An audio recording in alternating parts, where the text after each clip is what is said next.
That's it. I'm done. I can keep throwing more money at this.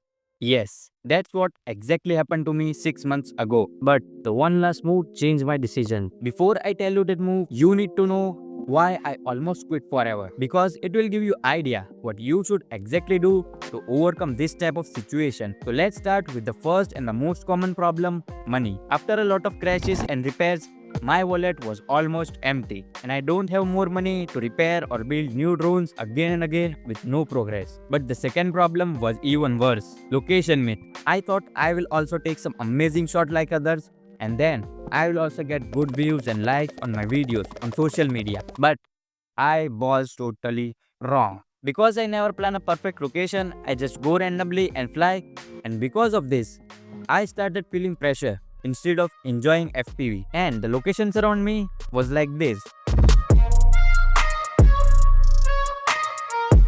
Locations which are good comes under restricted zone. And that's what makes me feel stuck. These all problems almost made me quit this wonderful hobby. Then, what was the move that brought me back? It was my mindset. I asked one question to myself, why did I even start this? And realized I was flying for other people and comparing my journey with someone else's highlighted reel. So I made one decision, stop flying for the algorithm and start flying for myself. And guess what? My skills started improving, and now I'm fully enjoying FPV again. The sky isn't going anywhere. But your time might. Stop flying for them and start flying for yourself. And this is just the beginning. I need a big change, help me feel like living.